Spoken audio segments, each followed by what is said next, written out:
একটা ম্যাচে মারুফা মাঠ থেকে বেড়ে গেছে শ্রীলঙ্কায়, ম্যাচটা অনেক ঝামেলা আছে। আপনি হয়তো তার সাথে কথা বলছেন কোনো একটা ম্যানারে যে মারুফা মাঠ থেকে বেড়ে গেছে, anyway heat of the moment হইতে পারে। ওই ম্যাচ থেকে বেরোনোর পরে, মারুফা বেরোনোর পরে যখন তাকে বের হয়েছে, তখন একজন সিনিয়র ক্রিকেটার মানে ড্রেসিং রুমে বলতেছিলেন যে এভাবে তো মাঠ থেকে বেরিয়ে আসা যায় না, হ্যান দেন। বাট গল্পের আরো একটা পার্ট ছিল যে আপনি কিন্তু খেলা শেষে প্রথম মারুফাকে জড়ায় ধরে আবার বাইরে নিয়ে গেছিলেন।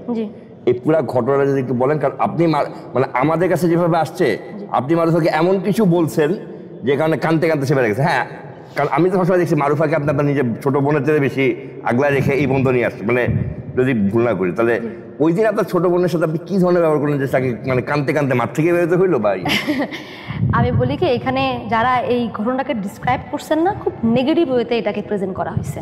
ঘটনাটা কি সেটা আমি আপনাকে বলি। এটা হচ্ছে ঘটনা হচ্ছে, আমরা যখন শ্রীলঙ্কায় ছিলাম T20 ওয়ার্ল্ড কাপের আগে, আমরা এই টিমের সাথে ওখানে খেলতেছিলাম, কারণ ম্যাচগুলো চলতেছে। এর আগেই পাকিস্তান সিরিজ থেকে মারুফার ক্যাচিংটা অনেক বেশি প্রবলেম করতেছিল, কিন্তু মারুফা কিন্তু one of the best fielder আমার টিমে, এবং আমি ওকে ব্লাইন্ডলি ট্রাস্ট করি যে কোনো পজিশনের জন্য। বাট ও হচ্ছে পাকিস্তান সিরিজ থেকে না হাই ক্যাচিংটা ওর অনেক প্রবলেম হইতেছিল, অনেক প্রবলেম। তো ওকে আমি ওই সেফ যে ক্যাচার থেকে আমি একটু ডাউটে আসতেছিল যে ও এরকম করছে, বাট ওরা আমার খুব দরকার ছিল। ও অনেক ফাস্ট দৌড়ায়, ওর গ্রিপিং অনেক ভালো, ওর হচ্ছে মানে থ্রো অনেক ভালো, সো ও একদম অ্যাসেট একটা টিমের জন্য।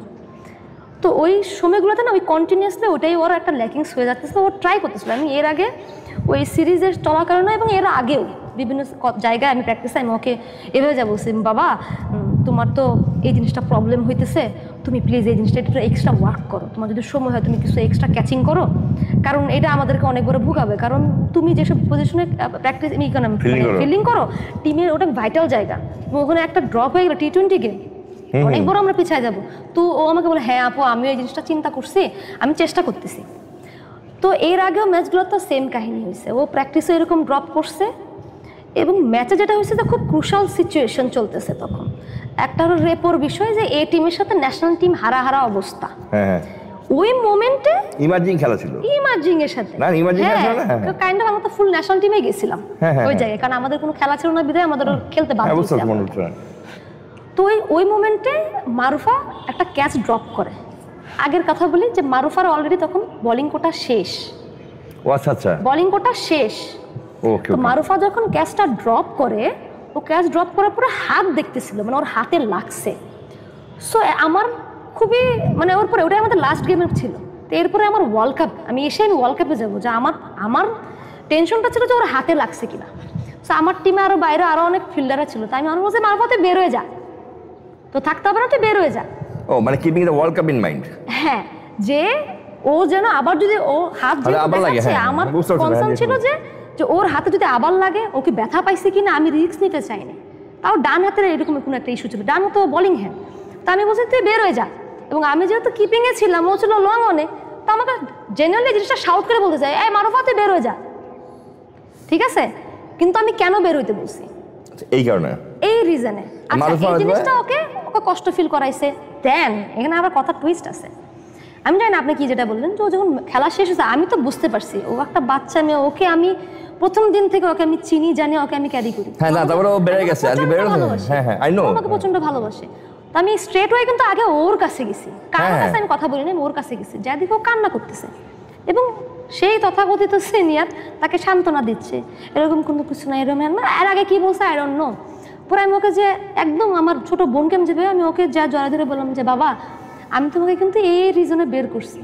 ও আমাকে বলছিল যে আপু আমি আসলে এর জন্য কান্না করতেছি না, আমার কষ্ট লাগতেছে যে আমি কেন এরভাবে মিস করতেছি।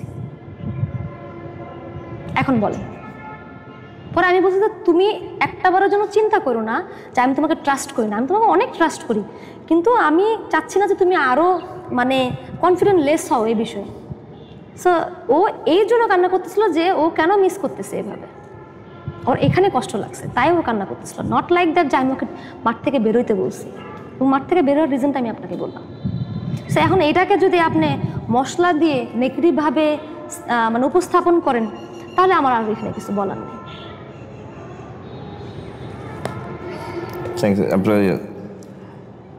মানে ওই দিন যে কান্নাকাটিতে আপনার রিজন ছিল বিয়ে এবং ও ছিল এইটাই, বাট এই যে যখন এই যে মশলা বা যে মাখায় যে মুড়িটা আসে, এটা আপনি উপভোগ করেন খাইতে? আমার ভালো লাগে এর জন্য, কারণ আমি জানি আমি কি করছি। মানে হাউ ইজ রিলেশন, আপনার relationship with Marufa now? Good, মাশাআল্লাহ, আলহামদুলিল্লাহ। ওর সাথে আমার কখনোই কোনো প্রবলেম ছিল না, ওর আমার সাথে না, আমার ওর সাথে নাই।